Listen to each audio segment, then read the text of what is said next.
Hello, student of class 6th. I am your English teacher. My name is Angel Panchal. Today we will discuss and I will teach you class 6th chapter first, how troubles come into this world. Means कैसे इस अपने world में इतनी सारी problems आई थी. तो chapter बहुत अच्छा है. लिलियन स्टोंगटन हाइड ने he is a writer of this chapter. So हम स्टार्ट करते हैं.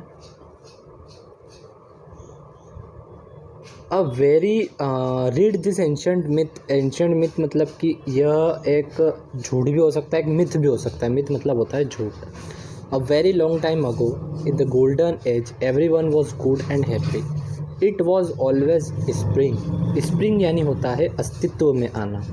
The earth was covered with flower and only gentle winds blew to set the flower dancing.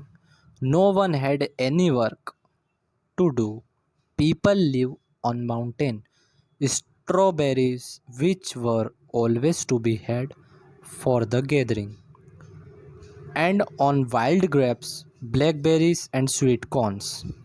आप इसमें देख सकते हैं कि जो डिफ़िकल्ट वर्ड्स होते हैं यहाँ पर, जो ये हमारे डिफ़िकल्ट वर्ड्स हैं, ये आप देख सकते हैं. इसको आप पढ़कर समझ सकते हैं कि इसमें डिफ़िकल्ट, और मैं भी आपको इसमें से उसके डिफ़िकल्ट वर्ड्स के मीनिंग आपको बताता जाऊँगा. तो हमने जो ये पढ़ा, इसका हिंदी मीनिंग यह होगा कि बहुत सालों पहले गोल्डन एज हुआ करता था, बहुत अच्छा समय हुआ करता था. हर तरफ हरियाली थी, फ्लावर्स थे, ठंडी हवा बहती थी, फ्लावर्स डांस करते थे, ब्लू करते थे, मतलब हवा ठंडी हवा चलती थी. कोई भी इंसान कोई काम नहीं करता था, मतलब कि सब घर में रहते थे, खाना पीने खाते थे, स्ट्रॉबेरीज और साथ में रहते थे, ग्रेप्स खाते थे, ब्लैकबेरीज खाते थे, स्वीट कॉर्न्स खाते थे. ये चैप्टर में है. नेक्स्ट हम देखते हैं, next page.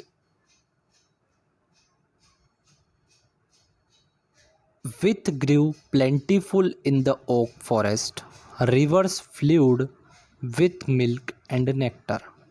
Even the bees did not need to store honey, for it fell in tiny drops from the trees. There was abundance. Abundance means होता है ज़्यादा क्वांटिटी में, बहुत सारा, एवरीवेयर. तो जो बीज है बहुत ज़्यादा वो भी ट्री फ्लावर से क्या करती थी, शहद लिया करती थी. In the whole world there was not a sword. कोई भी वहाँ पर तलवार नहीं थी लड़ाई झगड़े करने के लिए. कोई ऐसी चीज़ें नहीं थी जिससे क्या हो, लड़ाई झगड़े, क्योंकि पुराने समय में लोग सुख शांति से रहा करते थे और वहाँ पर कोई भी क्वारल, फाइटिंग वगैरह ऐसी नाम की कोई चीज़ें नहीं हुआ करती थी. Nor any weapon by means of which men might fight with one another.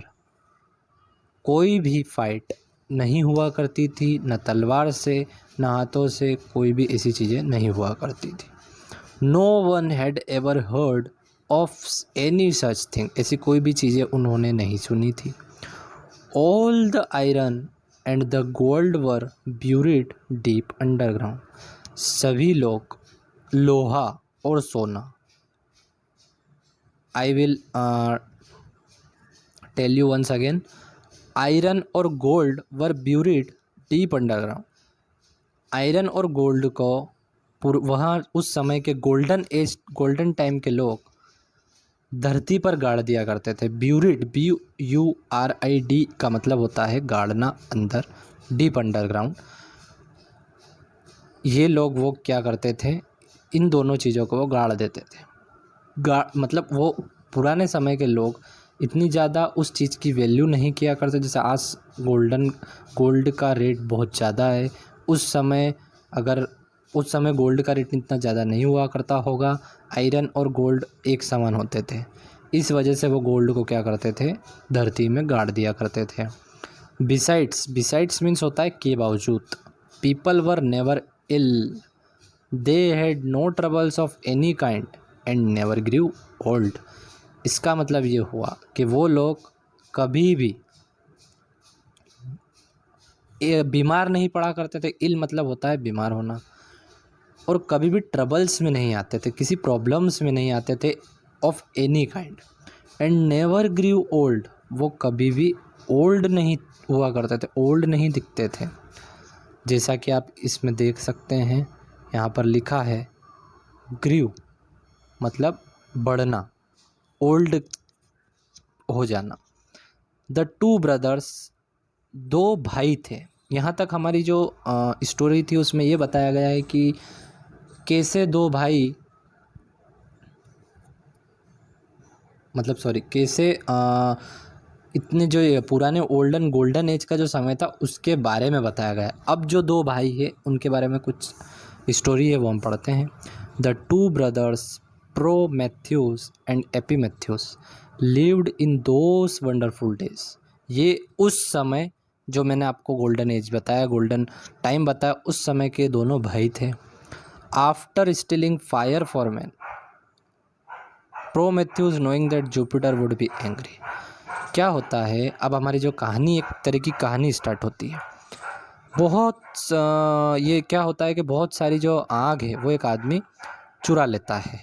तो प्रोमेथ्यूस को वो बारे में, Prometheus knowing that Jupiter would be angry, Prometheus को पता चल जाता है कि ये सब जान के जो जुपिटर है, उनको शायद ब्रह्मदेव कहा जाता है जुपिटर को, वो गुस्सा हो जाते हैं। Decided to go away for a time on a distant journey.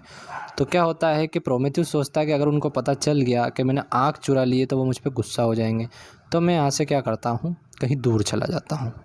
But before he went, उसके जाने से पहले क्या होता है कि वो अपने भाई को वार्न करता है, यानी कि एपिमेथ्यूस को वार्न करता है, not to receive any gifts from the God.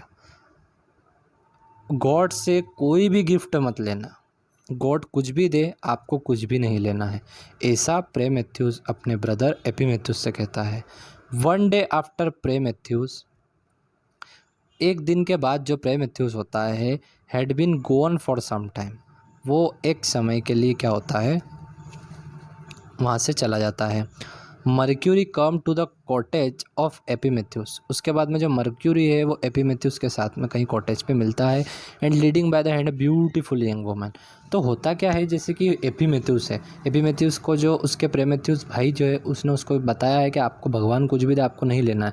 पर जो मर्क्यूरी है वो आते हैं एपिमेथ्यूस के कॉटेज पे, leading by the hand beautiful young man, वो एक ब्यूटीफुल यंग वुमेन के साथ में आते हैं, हुज नेम वॉज पोंडारा, उसका नाम है पोंडारा।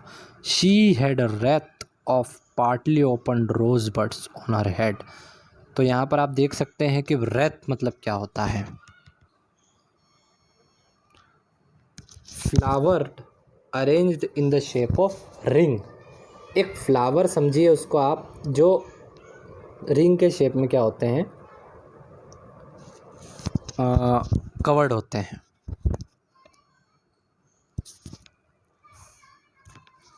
Of partly open rose buds on her head, a number of delicate gold chains twisted highly around her neck. तो जो उसके पूरे चेस्ट पर गोल्ड चेन्स होती है, उसके नेक पर बहुत ज़्यादा ऐसे ट्विस्टेड होती है, एंड वर फिल्म तरीके की व्हील टाइप की होती है। Well newly to the hand and a tunic मतलब होता है a loose sleeveless garment, sleeveless garment जिसमें स्लीव्स नहीं होती, जैसे कि आप ऊपर देख सकते हैं। Epimetheus saying the gods had sent the gift that he might not be lonesome. तो उसे याद आता है, sorry, Mercury present her to Epimetheus saying the gods had sent this gift. पर उसे याद आता है कि जो उसका भाई था उसने कहा था कि भगवान अगर तुम्हें कोई कुछ भी दे तो तुम्हें वो गिफ्ट नहीं लेना है, तुम समझे। तो वो सोचता है कि मैं अकेला ही रह लेता हूँ, मैं इस पोंडारा जो ये लेडी आई है मैं इसके साथ में नहीं रहूँगा। Pandora had such a lovely face that Epimetheus could not help believing that the god had sent her on him in good faith। तो वो सोचता है कि भगवान ने मुझे इतनी सुंदर ये जो लेडी है ये मेरे साथ में आई है यहाँ पर रहने के लिए, तो मैं ऐसा नहीं ना कर सकता। So he paid to no heed, to the warning of Prometheus. तो वो उसको साथ में रखने के लिए ना नहीं कर पाता है, but took Pandora into this cottage and found that the days passed much more quickly and pleasantly when she was with him. उसके बाद में क्या होता है कि वो उसके साथ में रहने लग जाती है और समय धीरे धीरे धीरे धीरे बीतने लगता है। तो यहाँ पर जो ये हमारा फर्स्ट पार्ट है इस चैप्टर का, आई होप आपको बहुत अच्छे से समझ में आया होगा। एक बार मैं आपको फिर से एक्सप्लेन कर देता हूँ कि हम बात एक गोल्डन एज की कर रहे हैं, पुराने समय की बात कर रहे हैं, उसकी क्या सुंदरता थी, वहाँ पर कैसी चीज़ें हुआ करती थी, उसके बारे में हम इसमें बात कर रहे हैं। और उसके बाद में हम पुराने दो भाई के बारे में बात कर रहे हैं, प्रोमेथियस और एपिमेथियस के, जिनके घर में एक लेडी आती है और वो उसको आने से ना कर देता है। कौन? एपिमेथियस। बट वो सोचता है कि मेरे भाई ने मुझे कहा था कि भगवान का दिया हुआ कोई गिफ्ट नहीं लेना है, पर वो फिर भी उसे ले लेता है क्योंकि उसके जो ब्यूटीफुल फेस और जोली फेस के कारण उसे वो एक्सेप्ट कर लेता है। फिर वो साथ में रहने लगते हैं। उसके आगे की स्टोरी हम नेक्स्ट यहाँ से स्टार्ट करेंगे। तो आई होप आपको ये चैप्टर अच्छे समझ में आया होगा। मिलते हैं इसके सेकंड पार्ट में। Thank you so much.